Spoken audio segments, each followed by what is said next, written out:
Mesdames, Messieurs, bonsoir, bienvenue à cette grande édition d'information sur la télévision Labari.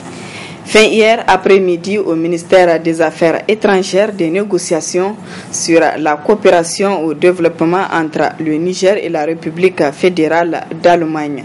Des négociations ayant duré 2 jours et qui ont abouti à la signature d'un accord portant sur plusieurs millions d'euros.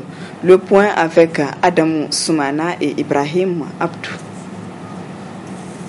63 millions d'euros, c'est la moisson récoltée par le gouvernement nigérien à l'issue de 48 heures de négociations sur la coopération au développement avec la République fédérale d'Allemagne.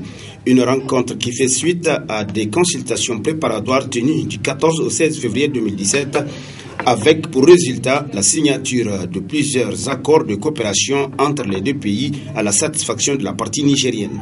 Ces enveloppes s'inscrivent nouvelles dans le cadre d'engagements pris en 2016 par la chancelière Merkel et les différents membres du gouvernement fédéral allemand qui ont visité le Niger.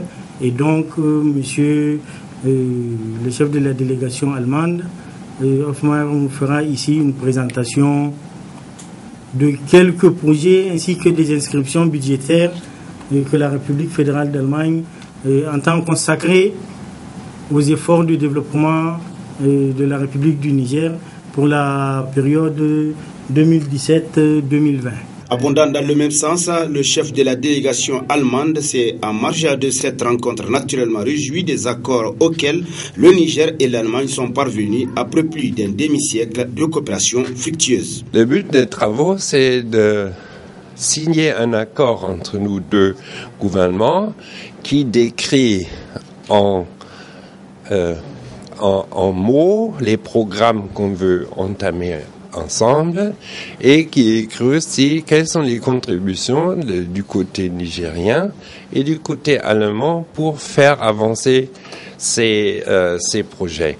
Alors, nous, c'est surtout de l'aide à travers des euros qu'on va contribuer, mais aussi le Niger a pris des engagements pour certains changements de régulation, pour certains engagements aussi pour des politiques qu'il veut mettre en place, etc. Alors comme ça, chacun a dit ce qu'il a mis sur la table, ce qu'on se propose de faire pour que le programme de coopération pour les 3 années qui viennent soit un succès. On a acquis un nouveau summum. On est ensemble depuis 62, mais jamais on a mis autant de programmes sur la table. Jamais le Niger de son côté et l'Allemagne de son côté ont mis autant de ressources nationales de nos contribuables sur la table. Et je crois je suis fier de pouvoir être avec vous pendant ce moment historique où on a mis un programme de financement sur la table qui n'a pas d'antécédent. Soulignons qu'au-delà de la présente signature d'accords de coopération, les deux parties ont convenu de poursuivre leur engagement dans les 2 pôles prioritaires, décentralisation et bonne gouvernance, ainsi que agriculture productive et sécurité alimentaire. Lancement ce matin au siège d'Orange Niger de la promo Ramadan, composé de promo double forfait et du pack Orange Rise 31 qui passe de 32 000 à 25 500 francs. Une occasion à saisir au cours du mois béni de Ramadan. Suivez le compte rendu. Accompagner ses clients de leur quotidien en leur simplifiant la vie, tel est le but visé à travers le lancement de la promo Ramadan par la téléphonie mobile Orange Niger sur jeudi 25 mai 2017. À l'occasion du mois béni de Ramadan. Il s'agit de la promo double forfait et du prix du pack Orange Rise 31 qui passe de 32 000 à 25 500 avec des multiples avantages. Aujourd'hui, nous sommes à l'occasion du Ramadan heureux de pouvoir annoncer notre offre à cette occasion-là, qui donne encore plus de générosité, puisque nous avons souhaité donner plus de générosité à nos clients à travers une offre promotionnelle sur du double forfait qui est lancé à partir du 25 mai, c'est-à-dire à partir d'aujourd'hui. Durant cette promotion qui s'applique donc sur notre forfait Orange Mix Pour chaque nouveau forfait Orange Mix souscrit chaque jour, vous pouvez bénéficier d'un forfait offert sur la première souscription de la journée pour le même montant et à partir de 100 francs. Je souhaite aussi parallèlement donc, annoncer par rapport à cette nouvelle offre sur les forfaits que nous avons, pour faciliter aussi l'équipement de nos clients en termes de terminal, revu notre prix de notre smartphone RISE 31 qui passe à seulement 25 500 francs durant cette même période, avec de multiples avantages associés sur le pack qui sont sur des minutes de voix, d'appel, des data internet et également des SMS. Donc tout ceci confirme effectivement qu'Orange a le souci de simplifier la vie de nos clients et de l'ensemble de la population nigérienne, de les rapprocher de leur essentiel et de leur faire vivre une expérience numérique incomparable. Nous avons lancé tout récemment d'ailleurs, c'était en début de semaine, le transfert d'argent par Orange Money à l'international à partir de 250 francs à destination et en réception sur la Côte d'Ivoire, le Mali, le Burkina et également le Sénégal. À travers le lancement de promo Ramadan, la téléphonie mobile Orange Niger s'inscrit dans la droite ligne de son ambition, celle d'améliorer le quotidien des Nigériens en leur proposant des offres et services qui répondent à leurs besoins. Orange Niger, vous rapprochez de l'essentiel.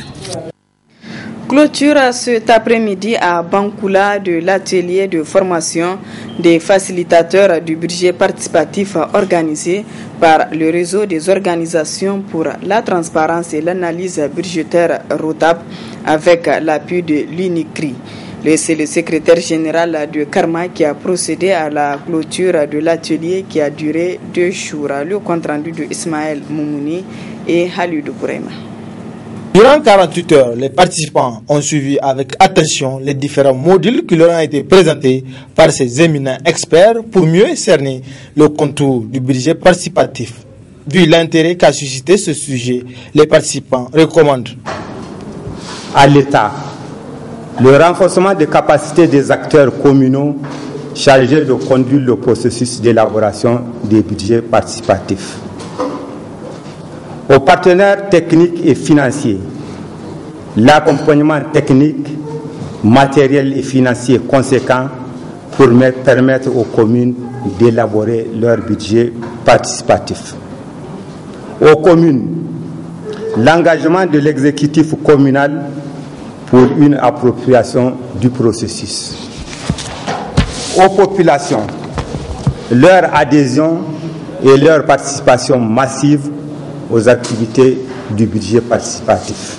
L'objectif est visiblement atteint compte tenu de la détermination des participants à vouloir mettre en pratique les connaissances acquises lors de cet atelier, estiment les organisateurs. Et nous osons espérer que vos communes respectives vont s'engager résolument dans la mise en œuvre du budget participatif pour mettre la population au centre de décision et pour une meilleure prise en compte des besoins réels de la population et pour que la transparence devienne une réalité pour booster le développement de vos communes respectives et du Niger en entier. Parce que le développement ne peut pas venir d'en haut mais d'en bas. Le développement ne peut pas venir de quelqu'un d'autre, mais des filles et des fils de chaque commune, des filles et des fils de chaque région, des filles et des fils de chaque pays. En procédant à la clôture, les responsables administratifs de la commune de Karma ont remercié le ROTAB pour le choix porté à Bangoula pour abriter les assises de l'atelier. Au cours de ces 2 jours, nous avons été largement outillés sur le budget participatif. Je prie Allah le Tout-Puissant pour que ces connaissances acquises soient très bénéfiques pour nos 5 communes pilotes que le ROTAB a bien voulu choisir. C'est pour moi aussi l'occasion de remercier très sincèrement et au nom de tous les participants, le ROTAB et le partenaire financier pour avoir organisé cet atelier. Au nom donc des autorités et de la population de Karma, que vous avez bien voulu honorer à travers la tenue de cet atelier à Bangoula, dans la commune rurale de Karma. Je vous souhaite un bon retour dans vos foyers respectifs. Le budget participatif est un processus de planification, de mise en œuvre et de suivi budgétaire qui met les citoyens au centre du processus de décision. Le centre culturel franco-nigérien CCFN Jean Rouch a servi de cadre hier au vernissage du nouveau livre de l'historien Mamoudou Jibou. Ce livre, qui est le 3e de l'auteur, est intitulé Karma. Le reportage est de Abdul Razak Hamidou et Ibrahim Abdou.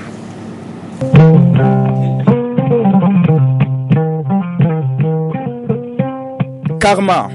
C'est le nom du 3e livre de l'historien professeur à l'université Abdou Moumouni, Mamoudou Jibbo, après les transformations politiques au Niger à la veille de l'indépendance et la culture de la paix en 2 volumes.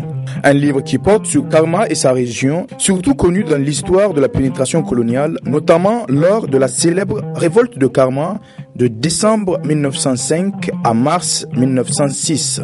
Karma n'a été qu'un prétexte pour aborder l'histoire de l'Ouest nigérien, l'histoire du peuplement de l'Ouest nigérien, l'histoire Songhai, de la chute de Gao à ce jour. Et Karma, c'est aussi pour montrer comment la royauté est née à Karma.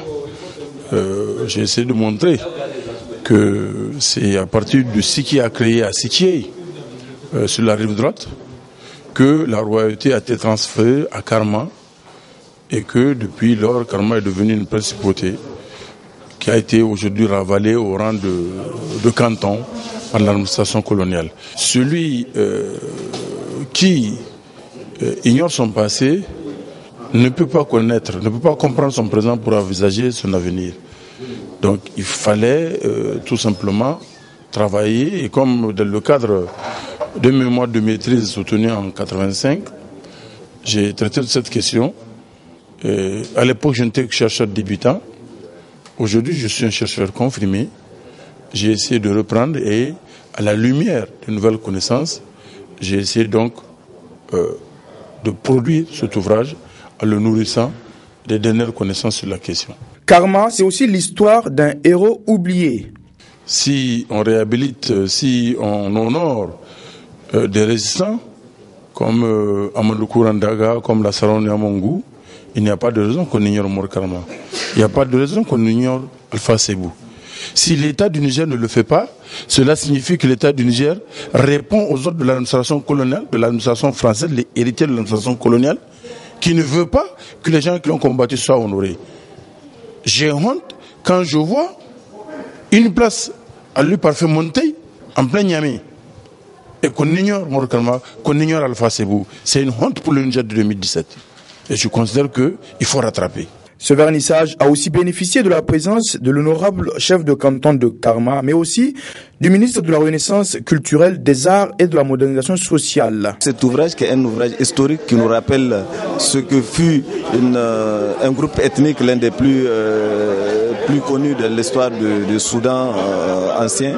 Et je crois que c'est l'occasion pour appeler la jeune génération à parcourir cet ouvrage, à le lire, pour retrouver ces repères qui ont fait de la société Songhai une société reconnue et une société qui est pratiquement présente de Guinée au Bénin.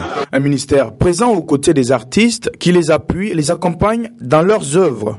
J'ai été très vite séduit par l'ouvrage lorsque le professeur Mahmoud me l'a présenté au bureau.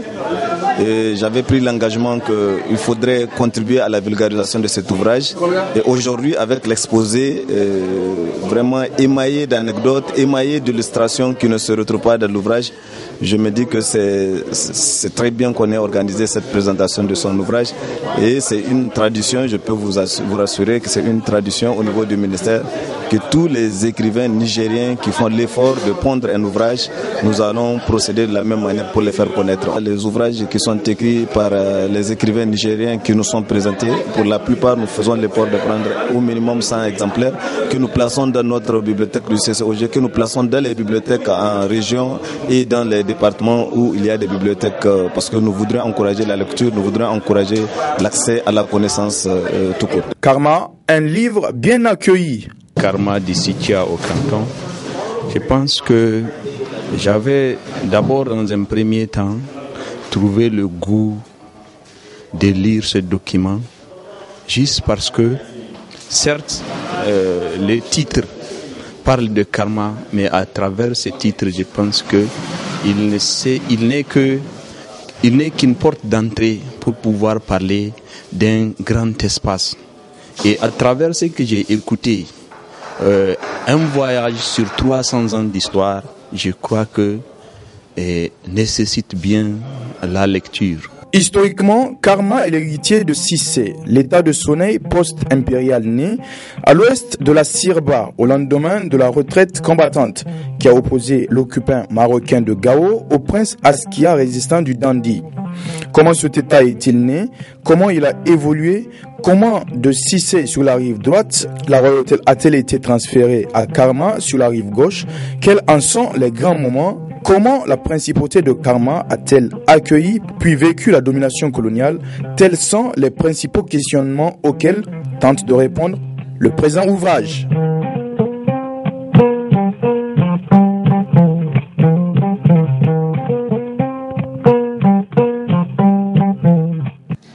Les lampions de la première édition de la Coupe d'Afrique Challenge Rugby Ouest 2 se sont éteints hier au stade général Sénikounchi.